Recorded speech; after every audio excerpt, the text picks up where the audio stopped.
ओम श्री सद्गुरुदेव भगवान की जय।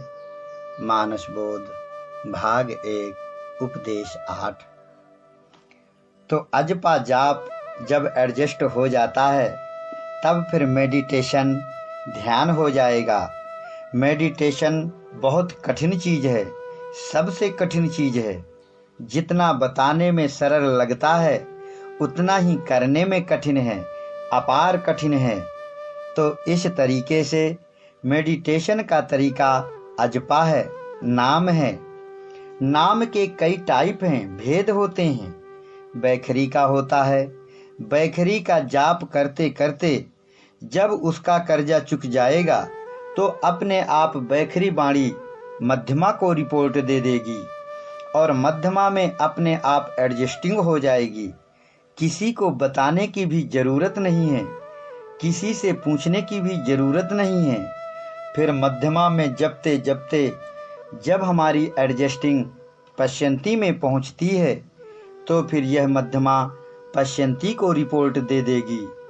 और पश्यंती में तब तक जपना है जब परा हमको अपने आप स्वीकार कर ले और यह पश्यंती हमें परा में ढकेल दे।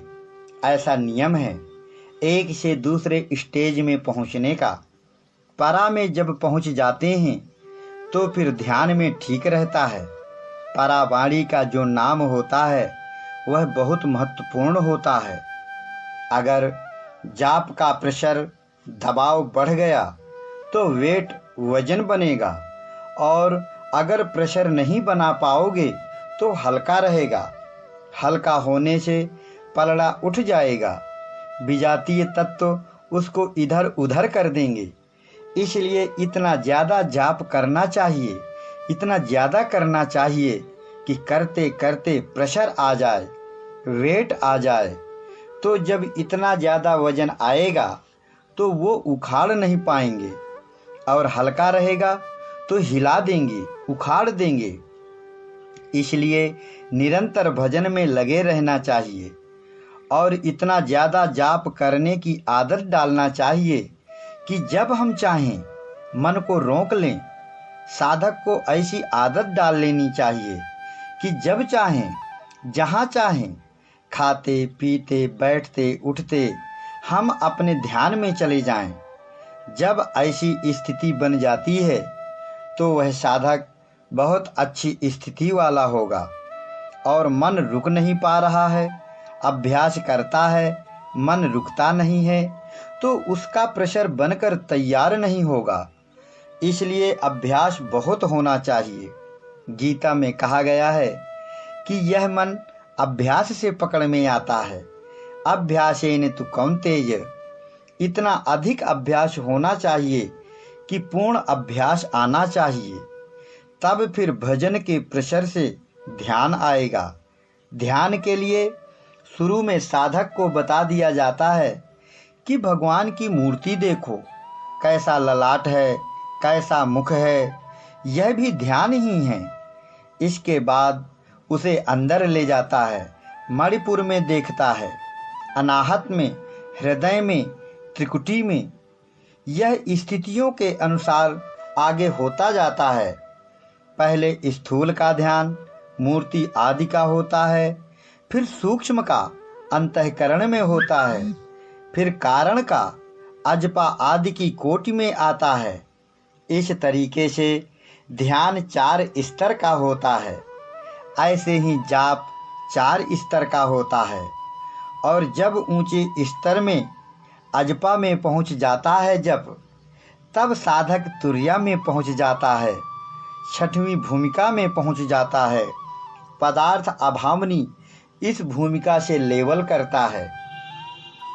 श्वास जप नहीं बनता तो बैखरी से जपो। यह ऊपर का कोर्स पूरा हो जाए तो आगे का होगा। जैसे पहली कक्षा का कोर्स हो जाए तो दूसरी, दूसरी का हो जाए तो तीसरी, तीसरी का हो जाए तो चौथी, चौथी का हो जाए तो 5वीं। इसी तरह से साधना का क्रम है।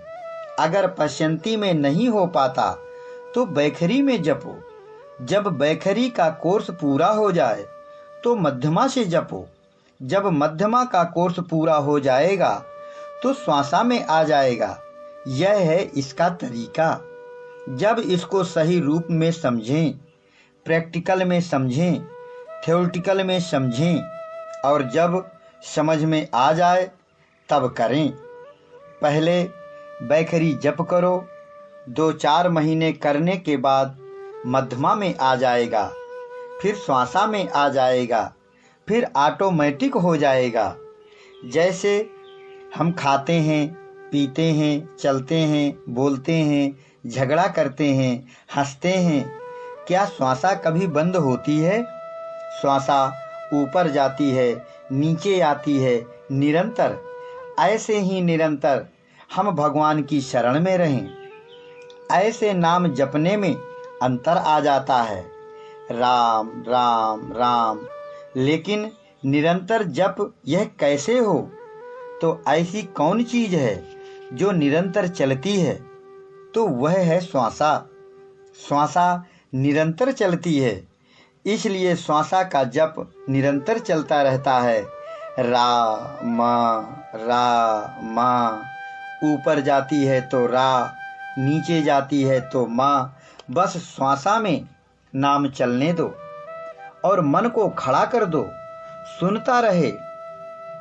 मन है मृगा, बाणी है बीड़ा, सुनते सुनते जहाँ मन फंसा तो यह मन मर जाएगा। मर जाने दो, मन उसमें समा जाने दो। चाहे सूखा कहो, चाहे मरना कहो, चाहे समाना कहो, एक ही बात है। साधक की यह जिम्मेदारी है। और फिर चेतन का प्रतिबिंब खड़ा करके उससे बात हो जाए।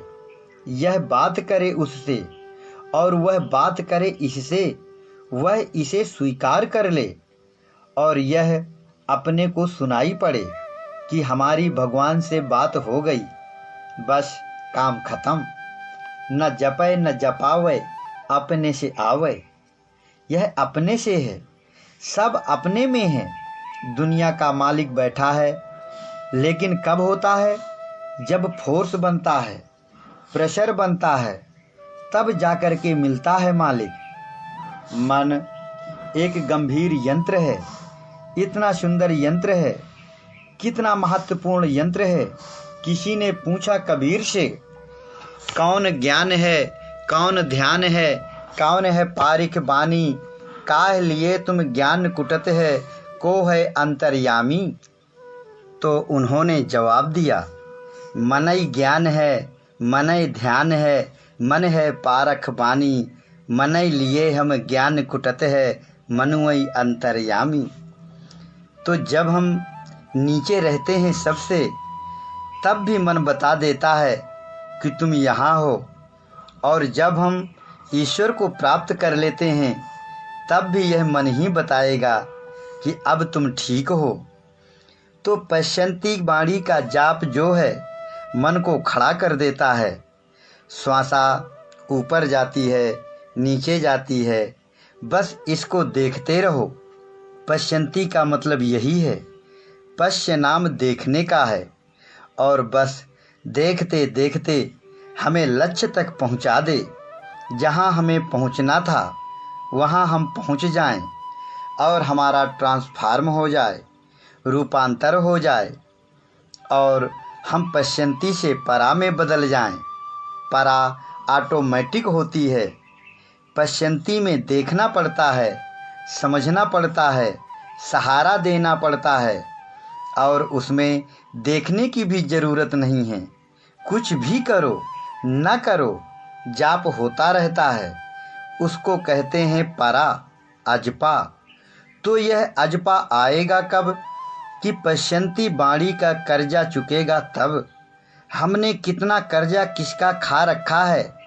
बैखरी मध्यमा से करना पड़ेगा, उसी के साथ मेडिटेशन भी चलेगा, उसी के साथ साथ जप भी चलेगा, उसी के साथ साथ प्रार्थना भी चलेगी, उसी के साथ साथ क्षमा याचना भी चलेगी।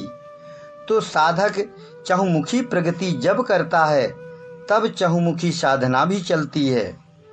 चित्त चिंतन करता है, मन संकल्प करता है, बुद्धि निश्चय करती है कि ऐसा करो, और अहंकार ठोंक लगाता रहता है कि हाँ ऐसा ही है। जब ये चारों अंतःकरण बेईमानी में लगे रहते हैं तो इनको सुलझाना है, इनको ठीक करना पड़ेगा, उसी का नाम साधना है। तो ये मूलतः 4 प्रकार की वाणियाँ होती हैं, वैखरी, मध्यमा, पश्यंती और परा। 3 वाणियों का जप अपने से किया जाता है तब होता है, साधक स्वयं करता है। और जो परावाणी का जप है अजपा, वह अपने आप होता है, ऑटोमेटिक होता है, वह किया नहीं जाता। वह तो तुम सोते हुए कर रहे हो। जब तक तुम्हारी श्वासा चलती है तब तक जाप हो रहा है, कंटिन्यू, लगातार। ऐसी कंडीशन अंतर जगत में एडजस्ट हो जाती है और अंतर जगत से उसकी पुष्टि हो जाती है, कम्युनिकेशन हो जाता है, उसमें मोहर लग जाती है कि आज से तुम कंटिन्यू हो गए, तुम परमानेंट स्थायी हो गए, अब डॉक्टरेट मिल गई तुम्हें। जब ऐसा हो जाता है तब फिर वह अंतर जगत से उसी लेवल में आ जाता है। भगवान से प्रार्थना करते करते कि हे भगवान, मुझे लेवल पर ले लो, मुझे निकाल लो इस जाल से जो मैं काम के, क्रोध के, लोभ के, मोह के चक्कर में फंस गया हूँ। इनको मारकर मुझे अपने संरक्षण में ले लो। चिल्लाते रहो, इसी का नाम भजन है, इसी का नाम प्रार्थना है, इसी का नाम मेडिटेशन है, इसी का नाम साधना है, यही भजन है। इसे करना पड़ेगा। और फिर करते करते भगवान जो है, जिसके ऊपर ही सब दारो मदार है, हम अपने को, अपने भजन को, अपनी प्रार्थना को, अपनी मेडिटेशन को, अपनी साधना को, अपने अजपा जाप को जिसे देना चाहते हैं, वह जब कह दे कि ठीक है तुम इसे ले लो, बस फिर ठीक हो गया। अब तुम ठीक हो, अब तुमको कोई दिक्कत नहीं होगी। जहाँ उसने कह दिया तो फिर अजपा जाप शुरू हो जाएगा, होने लगेगा, फिर अनवरत हो जाएगा, ऑटोमेटिक हो जाएगा। फिर यह साधक बालक बन जाएगा, फिर वह निर्भय हो जाएगा, फिर उसे कोई चिंता नहीं रहती, वह अपने में मस्त रहता है। फिर उसे नशा बना रहता है, उसी नशे में मस्त घूमता रहता है। ऐसे ढंग से पश्यंती में देखना होता है। पश्यंती वाणी का नाम ही देखना है, पश्यंती, इसमें नाम को देखना। लेकिन अजपा जो है, इनके नाम लेने से अजपा के बताने की शैली बन जाती है। अजपा बहुत उच्च कोटि की बात है, साधारण नहीं है। साधारण साधक इसे नहीं कर सकता। अजपा उसको मिलती है जो अंतर जगत फकीरी पार्लियामेंट में एडमिट हो गया है, वो बड़े उच्च कोटि के साधक होते हैं। तो नाम रूप द्वि ईश उपाधि, नाम का जप और रूप का ध्यान, इन्हीं से ईश्वर पकड़ में आता है, इन्हीं को मुख्य साधन माना गया है। इसलिए साधकों को खूब जप करना चाहिए, खूब ध्यान करना चाहिए। अपने ध्येय को हृदय में बैठा लो और मन से देखो, ध्येय वह है जिसका हम ध्यान करते हैं।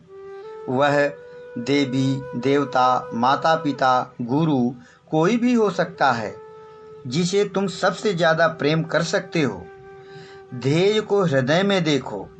अगर ऐसे नहीं बनता तो फोटो ले लो, उसे देखते रहो, फिर आंख बंद कर लो तो वह चित्र दिखाई देने लगेगा। तो ध्येय तुम्हारा इष्ट हो गया, ध्याता तुम्हारा मन हो गया। ध्यान यह क्रिया तीनों की त्रिपुटी बन जाए, तीनों समाहित हो जाएं, ध्यान करते करते समाधि लग जाए, हम आकाशवत हो जाएं, चाहे एक दिन में हो जाए, चाहे साल 2 साल लग जाएं, चाहे 1000 जन्म लग जाएं, यह तुम्हारी गति पर निर्भर करेगा। जैसी गति होगी उसी के अनुसार समय लगेगा। जब ऐसा हो जाएगा तो श्वासा खड़ी हो जाएगी। जहाँ श्वासा खड़ी हुई कि हम मुक्त हो जाएंगे, जन्म जन्म के कर्म जाल से मुक्ति मिल जाएगी। ज्ञान की गर्मी से ये सब जलकर खाक हो जाएंगे। यह भगवान के प्रादुर्भाव का समय होता है। जब यह अवस्था समाधि की मिल गई तो फिर समत्व में आ गए, एक रसता आ गई। जागृत अवस्था के सब कार्य होते रहते हैं और हम उसी नशे में चूर रहते हैं। यह नशा रूपी परमात्मा जब छा गया दिल दिमाग में तो फिर नहीं उतरता।